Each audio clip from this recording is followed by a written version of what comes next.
I am साक्षी कौशिक और आज की ये video as you all know is a part of the सिसरेली series that has been initiated by mind review. So यहाँ पे हम लोग इस सीरीज के जरिए कवर कर रहे हैं आपकी पूरी सिसरेली की बुक को from chapter 1 to chapter 15. We are covering each and every chapter in depth. So if you haven't subscribed to the channel yet, make sure you do that so that you keep on receiving the videos and you keep on getting a reminder to sit and study for your psychology exams. Alright, so this is the second video that is a part of this series. Last video में हमने chapter 1 के साथ शुरू किया था and that was part 1 of chapter number 1. काफी सारा discussion हमने इंपॉर्टेंट वाला किया था वहाँ पे, साइकोलॉजी की definition, history, schools, father of psychology and a lot of other things. So if you have not watch that video या बाय चांस वो वीडियो मिस हो गया है, make sure you watch that. You can do that easily by going into the description box. वहाँ पे मैंने इस पूरी सीरीज के प्लेलिस्ट की एक लिंक दी है, उस लिंक पे क्लिक करके आप पार्ट 1 वाली वीडियो देख सकते हैं. So this is part 2 of chapter number 1. आज हम लोग अपना चैप्टर 1 की जो गाड़ी है उसको थोड़ा और आगे बढ़ाते हैं and coming straight to the point, today we will be talking about the professionals कि साइकोलॉजी के फील्ड में वो कौन से डिफरेंट प्रोफेशनल्स होते हैं. So as you can see on the board we have psychologist, we have psychiatrist and we also have psychiatric social worker. तो क्या काम करते हैं ये लोग, इनका क्या फोकस होता है हमारी फील्ड में, लेट्स टॉक अबाउट दैट. सो सबसे पहले अगर हम हमारे साइकोलॉजिस्ट के बारे में बात करें, जिसके बारे में हम सब ने डेफिनेटली सुना होगा, so psychologist they basically possess an academic degree in the field of psychology. तो साइकोलॉजी के फील्ड में जो एकेडमिक डिग्री होल्डर्स होते हैं वो होते हैं साइकोलॉजिस्ट, और इनके पास probably they might have a PhD, they might not have a PhD. Till now in India it is not compulsory to have a PhD if you are a psychologist. ठीक है, सिर्फ डिप्लोमास या masters degree को एक minimum qualification माना जाता है to become a counselling psychologist. Whereas if we talk about clinical psychologist, उनके एक एमफिल की डिग्री करनी पड़ती है to become a clinical psychologist. So all in all ये जो साइकोलॉजिस्ट होते हैं उनके पास एक एकेडमिक डिग्री होती है साइकोलॉजी में. हो सकता है वो साइकोलॉजी के किसी एक या एक से ज्यादा फील्ड में स्पेशलाइज भी करते हो. Maybe, for instance, the clinical psychologist, they specialize in the clinical area. Then your sports psychologist, they specialize in the sports area of psychology. So psychologists are there with their academic degree. फिर उसके बाद एक role आता है psychiatrist का. So psychiatrists जो होते हैं, they are simply your medical professionals, they are the physicians. So psychiatrist के पास एक MBBS की डिग्री होती है और MD की डिग्री होती है in psychiatry, which gives them the right to prescribe medications. तो जो दवाई देने की एबिलिटी है, ठीक है, एक प्रेस्क्रिप्शन पे जो आप दवाई या ड्रग्स किसी को प्रेस्क्राइब कर सकते हो that will help them to treat their disorder, वो राइट होता है साइकियाट्रिस्ट के पास. And that right is not there with the psychologist. क्या हम गेस कर सकते हैं क्यों नहीं है साइकोलॉजिस्ट के पास वो right? Simply because psychologist has an academic degree and does not have a medical degree in psychology. Whereas psychiatrist के पास क्या है? Medical degree, जो उनको ये right दे देता है कि हाँ भाई वो दवाई prescribe कर सकते हैं. Okay, are we clear with these two? अगर हम क्लियर हैं तो अब थर्ड वाले प्रोफेशनल के बारे में भी बात कर लेते हैं जिनका रोल काफी इंपॉर्टेंट होता है इस फील्ड में. सो that is your psychiatric social worker. Psychiatric social worker basically क्या करते हैं, वो ट्रेंड होते हैं in the area of social work. So social work के एरिया में ट्रेंड होते हैं. How do they help in the field of psychology? Mental disorders के लिए वो क्या कर रहे हैं? So basically they focus on your environment. तो हमारा जो इन्वायरमेंट होता है उसके क्या कंडीशंस ऐसे हैं जो एक डिसऑर्डर को लीड कर सकते हैं या एक डिसऑर्डर को और एग्रेवेट कर सकते हैं. For example conditions like poverty, ठीक है, बहुत गरीबी है अगर कहीं तो क्या उसका इम्पैक्ट एक डिसऑर्डर के फॉर्मेशन में हो सकता है. या फिर अगर कहीं बहुत ज्यादा भीड़ है, ओवर क्राउडिंग है, लोगों को पर्सनल स्पेस नहीं मिल पा रही है. सो थिंग्स लाइक दीज हमारे इन्वायरमेंटल कंडीशंस पे फोकस करते हैं psychiatric social workers. They focus on making the environment a better place so that the mental disorders can be reduced, और जिनको मेंटल डिसऑर्डर है उनके लिए इन्वायरमेंट में रहना थोड़ा आसान हो सके. So that was about our professionals जो आपकी सिसरेली की बुक में मेंशन्ड है. We talked about each of these. So having talked about the professionals in the field of psychology, we'll now talk about the different fields of psychology. तो आप लोग अपने college में अगर हैं या कॉलेज पास आउट कर चुके हैं, you must be knowing about the different papers you have studied. हमने सोशल साइकोलॉजी पढ़ा है, क्लिनिकल साइकोलॉजी पढ़ा है, काउंसलिंग पढ़ा है, डेवलपमेंटल साइकोलॉजी, इंडस्ट्रियल साइकोलॉजी, है ना. We have talked about so many papers. अब जो ये डिफरेंट पेपर्स होते हैं हमारी साइकोलॉजी की फील्ड में, यही तो होती है फील्ड्स ऑफ साइकोलॉजी. ठीक है, there is one field that is your clinical field, जहाँ पे क्लिनिकल साइकोलॉजिस्ट बनते हैं जो हेल्प करते हैं डिसऑर्डर्स के डायग्नोसिस में, उनकी ट्रीटमेंट में. Then they also help in assessments. ठीक है, फिर एक हमारी दूसरी फील्ड होती है जिसका नाम है काउंसलिंग साइकोलॉजी. बहुत लोगों ने सुना होगा, काउंसलिंग साइकोलॉजिस्ट होते हैं. So they can not diagnose the disorders और they can not do assessments, but the role of counselling psychologist is very important. Why? Because they help in dealing with clients जिनको everyday life problems है. So relationship issues, career guidance and counseling. तो ये जो everyday problems होती है हम humans की life में, so for them we have the field of counseling psychology.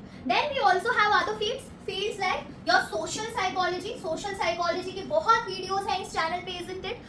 So social psychology की field किस चीज़ पे focus करिए? It is focusing upon how we as humans are interacting with the environment and how the environment is interacting with us. हम कैसे अपने environment को influence करते हैं और कैसे हमारे इन्वायरमेंट में रहने वाले लोग हमें इन्फ्लुएंस करते हैं, isn't it? And then we also have your developmental psychology.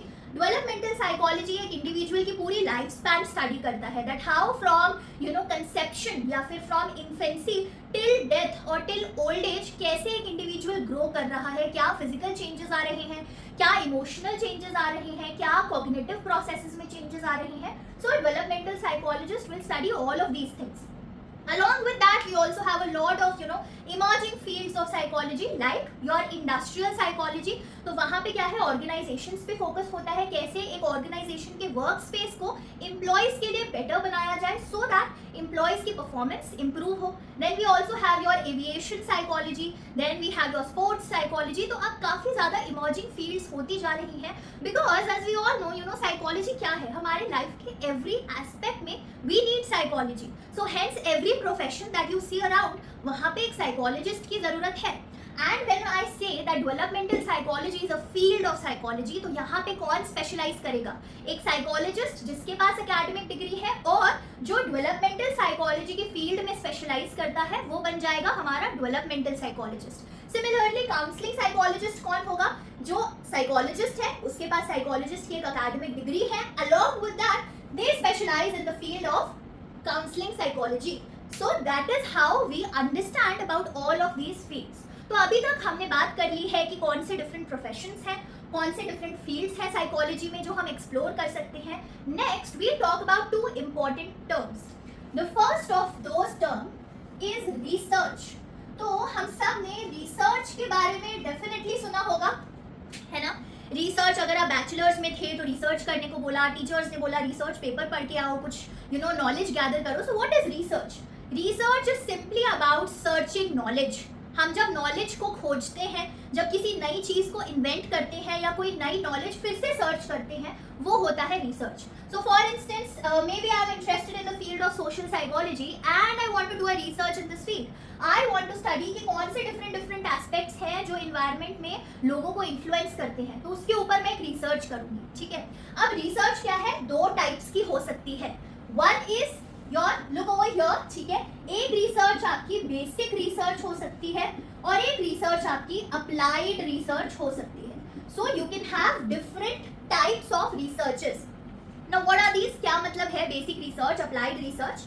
Basic research का मतलब होता है वो रिसर्च जिसमें हम सिंपली इंटरेस्टेड हैं नॉलेज गैदर करने में. तो मे बी मुझे कोई थ्योरी डेवलप करनी है सोशल साइकोलॉजी के फील्ड में, तो मैं सिर्फ नॉलेज गैदर करूंगी और उस थ्योरी को डेवलप कर दूंगी, दैट इज इट. बस मैं उसके आगे ना उस थ्योरी को अप्लाई करूंगी कहीं पे, ना उसकी कोई फाइंडिंग्स या कुछ ऐसा फाइंड आउट करूंगी. Simply I collect the knowledge, I make the theory and my research is done. वो होती है आपकी बेसिक रिसर्च.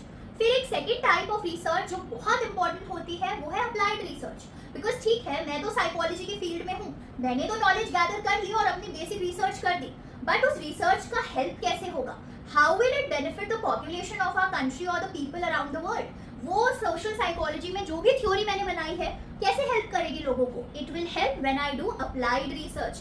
अप्लाइड रिसर्च मतलब मैं किसी ऐसे टॉपिक पे एक ऐसी रिसर्च कर रही हूँ जिससे मैं फाइंडिंग्स निकाल रही हूँ जो मैं एवरीडे लाइफ के प्रॉब्लम्स को सॉल्व करने में अप्लाई कर सकती हूँ. So for example I do a research that what kind of a timetable will help the aspirants of UGC NET JRF to clear that exam or to study effectively for that exam. So वो research क्या हुई, एक applied research, क्योंकि मैं eventually एक time table create कर रही हूँ जो यूजीसी नेट जेआरएफ के एस्पिरेंट्स को हेल्प करेगा, तो मैं उस रिसर्च के फाइंडिंग्स को पॉपुलेशन पे अप्लाई कर सकती हूँ और वो पॉपुलेशन उस चीज का बेनिफिट ले सकता है. So always remember, research में you can have basic research, you can have applied research. Now we'll talk about another important topic जो कि है goals in psychology. तो काफी MCQs में इस टॉपिक को पूछा जाता है, especially the order of the goals or the name of the goals. So make sure you listen to this carefully. So there are 4 goals of psychology. हमने कल बात की थी, part 1 of this video में हमने बात की थी कि psychology एक scientific discipline है. Scientific because we are conducting research over here, we are doing experiments over here, so therefore it is a scientific discipline. अब scientific है तो एक set procedure follow करेगा, कुछ goals follow करेगा कि क्या चीज हम psychology में करना चाहते हैं when we are doing a research. So you have your 4 goals. The first goal of psychology is description. ठीक है, description में क्या होता है, description में हम लोग explain करने की कोशिश करते हैं that what is happening around me. So for example आप एक मॉल में गए, ठीक है, छोड़ो इन टेक्निकल टर्म्स को, हम एग्जाम्पल से समझेंगे. So for example आप एक मॉल में गए और वहां पे आपने 3-4 लोगों को आपस में बहुत ज्यादा लड़ते हुए देखा. Now as a psychologist you want to explain that situation कि ये क्या है. So पहला गोल आपका psychologist, as a psychologist, as a person in the field of psychology होगा that you want to describe that what is happening. भाई क्या हो गया, वहां पे क्यों लड़ रहे हैं वो लोग, है ना. So you will describe that what is happening.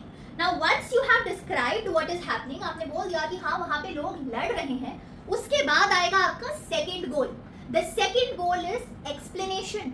Explanation में क्या होगा, explanation में होगा that why whatever is happening, why is it happening. Description में तो हमने बता दिया कि भाई क्या हो रहा है, what is happening, वो लोग लड़ रहे हैं, पर फिर हमें एक्सप्लेन भी करना पड़ेगा कि भाई लड़ रहे हैं, क्यों लड़ रहे हैं, why are they fighting, why whatever is happening, why is it happening. So हम में भी एक रीजन दे देंगे कि यार एक लड़के ने दूसरे लड़के को थप्पड़ मार दिया खींच के, इसीलिए वो लोग दोनों लड़ रहे हैं आपस में. ये एक्सप्लेनेशन हमने दे दिया. नाउ इट इज इम्पोर्टेंट, आपका अब रोल आएगा एज अ साइकोलॉजिस्ट अगले 2 गोल्स में. थर्ड गोल जो होता है आपका वो है प्रेडिक्शन. प्रेडिक्शन में क्या होगा, आप प्रेडिक्ट करने की कोशिश करोगे कि जो बिहेवियर आपने अभी देखा वो फिर से कब होगा, when will it happen again. So in prediction maybe you will say that whenever the next time वो जो एक लड़का जिसने थप्पड़ मारा था, अगर अगली बार वो फिर से थप्पड़ मारेगा तो फिर से ये बिहेवियर होगा, फिर से वो लोग आपस में लड़ेंगे. So हमने प्रेडिक्ट भी कर दिया. अब एक और इम्पोर्टेंट गोल है जो कि है control. The fourth goal is control. Control में क्या है कि वो जो बिहेवियर हो रहा है हम उसे कंट्रोल कैसे कर सकते हैं. हाउ कैन वी अंडरस्टैंड कि ये जो बिहेवियर है वो चेंज करें, उसमें कुछ ना कुछ पॉजिटिव लेके आए. So maybe as a psychologist you can recommend the 2 people कि आप शांति से बैठ के पहले एक दूसरे से बात करो and then we can get a solution out of it. So do you understand, ये होते हैं हमारे psychology के 4 goals. We describe कि what is happening, then we explain why is it happening, then we try to predict कि when will it happen again, and finally we try to control the situation that how can it be changed, whatever is happening how can it be changed. So these are your 4 goals.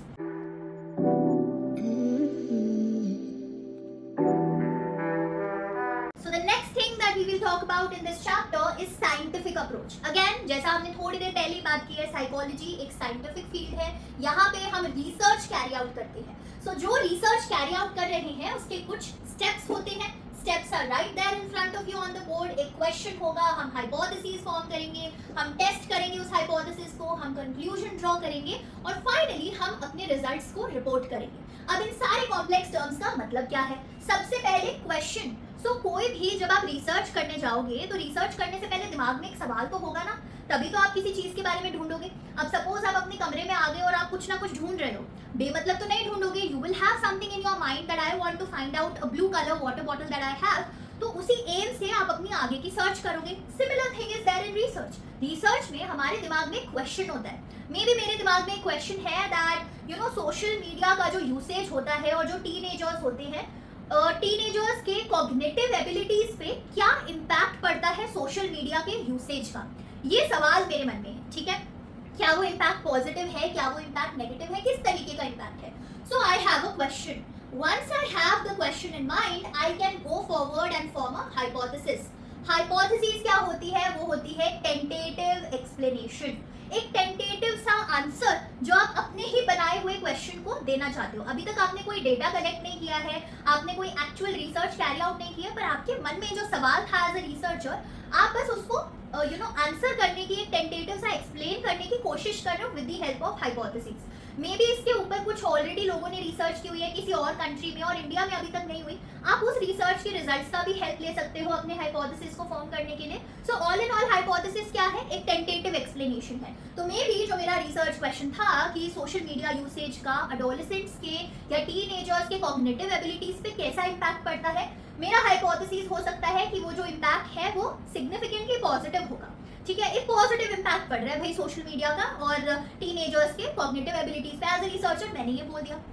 अब सिर्फ बोलने से काम नहीं चलेगा, because this is science, I need to prove it. So to prove it what I do, I test my hypothesis. जो मेरी hypothesis है उसको मैं टेस्ट करूंगी। टेस्ट कैसे करूंगी?